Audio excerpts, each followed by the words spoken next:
राम राम नमस्कार दोस्तों, आप सबका स्वागत है आपके अपने YouTube चैनल यानी कि सच बाय तनु बालियान पर। और तनु बालियान हाजिर है एक और सच लेकर। दोस्तों, क्या आप संगम में डुबकी लगा कर आ गए हैं या फिर अभी भी सोच रहे हैं कि डुबकी लगा ली जाए?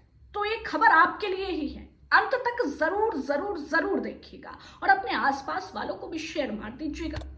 दोस्तों, अब कुंभ खत्म होने में कुछ ही दिन बचे हैं, लेकिन भीड़ लगातार बढ़ती जा रही है।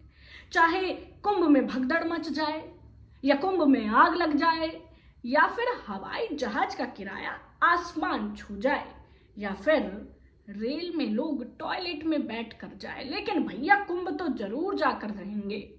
पता है क्यों? क्योंकि आपके सामने वो 144 साल वाला शिगुफा जो छोड़ दिया है।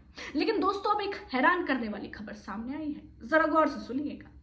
दोस्तों, खबर आई है कि संगम का पानी पीने लायक तो छोड़ दीजिए, नहाने लायक नहीं बचा है।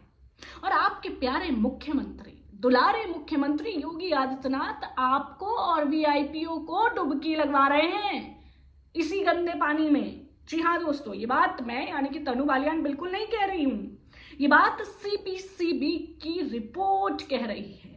अब तक 54 करोड़ से ज्यादा श्रद्धालु डुबकी लगा चुके हैं, तब ये रिपोर्ट सामने आई है और कई चौंकाने वाले खुलासे इस रिपोर्ट में किए गए हैं। आखिर इस रिपोर्ट में लिखा क्या है? ये सीपीसीबी है क्या? और आप इस पानी में नहा लिए हैं या फिर नहाने की सोच रहे हैं? तो अब आपको आगे क्या रिजल्ट मिलने वाले हैं, ये मैं आपको बताने जा रही हूं, तो पूरा वीडियो ध्यान से सुन लीजिए। तो दोस्तों, अब तक 54 करोड़ से ज्यादा श्रद्धालु डुबकी लगा चुके हैं और उसके बाद ये रिपोर्ट आई है। सीपीसीबी की रिपोर्ट सामने आई है, यानी कि सेंट्रल पॉल्यूशन कंट्रोल बोर्ड की ये रिपोर्ट है और इसमें बताया गया है कि दोनों नदियों का पानी स्नान करने लायक नहीं है, पीना तो छोड़ ही दीजिए। सीपीसीबी ने 17 फरवरी को अपनी रिपोर्ट नेशनल ग्रीन ट्रिब्यूनल यानी कि एनजीटी में दाखिल की है। सीपीसीबी ने प्रयागराज में 9 से 21 जनवरी के बीच कुल 73 अलग अलग जगहों से सैंपल इकट्ठा किया। अब उसकी जांच के नतीजे जारी किए हैं। सेंट्रल पॉल्यूशन कंट्रोल बोर्ड की रिपोर्ट में गंगा और यमुना नदी के पानी को लेकर क्या कुछ बताया गया है वो इस रिपोर्ट में है। 6 मानकों पर जांचा गया गंगा और यमुना नदी का पानी। दैनिक भास्कर के हवाले से एक खबर बता रही हूं।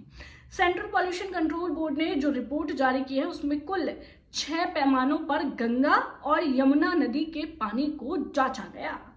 इसमें पीएच यानी पानी कितना अम्लीय या क्षारीय है, फीकल कोलिफॉर्म बीओडी यानी बायोकेमिकल ऑक्सीजन डिमांड, सीओडी यानी कि केमिकल ऑक्सीजन डिमांड और डिसॉल्व्ड ऑक्सीजन शामिल है। इन 6 पैमानों पर जितनी भी जगहों से सैंपल लिए गए हैं उनमें ज्यादातर में फीकल कोलिफॉर्म बैक्टीरिया की मात्रा मानक से अधिक पाई गई है। इसके अलावा 5 अन्य पैमानों पर पानी की गुणवत्ता मानक के अनुरूप है। अब जिले में सभी सैंपल पॉइंट पर फीकल कैलिफॉर्म बैक्टीरिया तय मानकों से अधिक, नदियों के पानी में फीकल कैलिफॉर्म नाम का बैक्टीरिया पाया जाता है। सामान्य स्थिति में 1 मिलीमीटर पानी में 100 बैक्टीरिया होने चाहिए, लेकिन अमृत स्नान के ठीक एक दिन पहले यमुना नदी के एक सैंपल में फीकल कैलिफॉर्म 2300 पाया गया। आगे दैनिक भास्कर लिखता है कि संगम के आसपास स्थिति ज्यादा खराब है। संगम के लिए सैंपल में फीकल कोलिफॉर्म बैक्टीरिया 1 मिलीमीटर पानी में 100 की बजाय 2000 निकला है। इसी तरह टोटल फीकल कैलिफॉर्म 4500 है। गंगा पर बने शास्त्री ब्रिज के पास से लिए गए सैंपल में फीकल कोलिफॉर्म बैक्टीरिया 3200 और टोटल फीकल कोलिफॉर्म 4700 है। संगम से दूर वाले हिस्से में दोनों की संख्या कम है।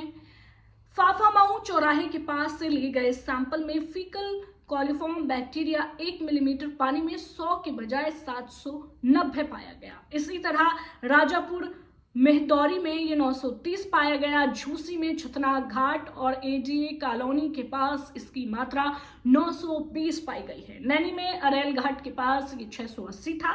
राजापुर में ये 940 पाया गया। ऐसे में ये सेंट्रल पॉल्यूशन कंट्रोल बोर्ड के मानकों के मुताबिक ये सी कैटेगरी में आता है। इसमें पानी को बिना प्योरिफिकेशन और डिसइंफेक्ट किए नहाने के लिए भी इस्तेमाल नहीं किया जा सकता। तो अब रिपोर्ट में साफ कह दिया है कि पानी इतना ज़्यादा खराब है कि इसको नहाने के लिए भी इस्तेमाल नहीं किया जा सकता। मानक से अधिक फीकल कॉलिफॉर्म बैक्टीरिया बीमारियों की वजह है। बनारस हिंदू यूनिवर्सिटी में गंगा नदी पर रिसर्च करने वाले जो प्रोफेसर है बीडी त्रिपाठी, वो बताते हैं कि जिस पानी में मानक से ज्यादा फीकल कॉलिफॉर्म बैक्टीरिया होगा वो किसी इस्तेमाल के लायक नहीं होगा। यह पानी अगर शरीर में गया तो बीमारियां पैदा करेगा। अगर ऐसे पानी से नहाया जाता है तो उसे पिया जाता है, यह त्वचा रोग की वजह बन सकता है। तो दोस्तों, इस रिपोर्ट में ये साफ कहा गया है कि अगर आप इस पानी से नहा भी लेते हैं तो भी इससे त्वचा रोग यानी कि स्किन प्रॉब्लम हो सकती है।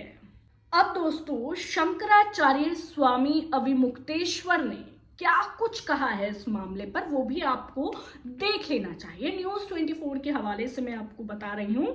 शंकराचार्य स्वामी अविमुक्तेश्वर जो कहते हैं वो आपके स्क्रीन पर भी है और मैं भी बता देती हूँ।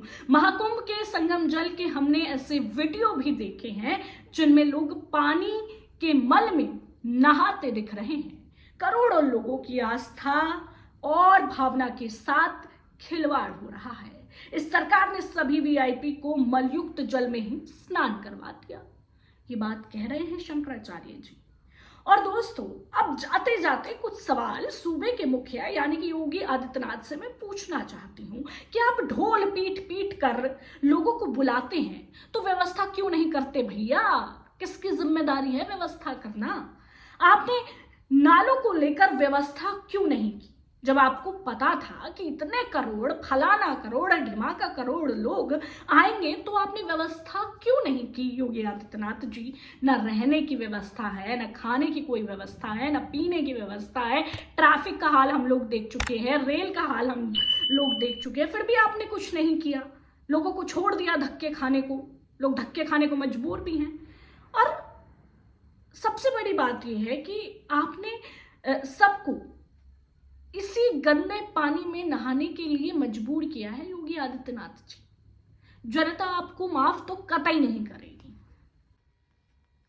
धन्यवाद दोस्तों, चलती हूं लेकिन एक वादे के साथ, फिर लौट कर आऊंगी और सच आप तक पहुंचाऊंगी। वीडियो अच्छा लगा हो तो शेयर करिएगा, कमेंट सेक्शन में अपनी राय भी जरूर बताइएगा और अगर आपके कुछ मुद्दे हैं तो वो भी मुझे कमेंट करिएगा, मैं उस पर भी एक वीडियो जरूर बनाऊंगी।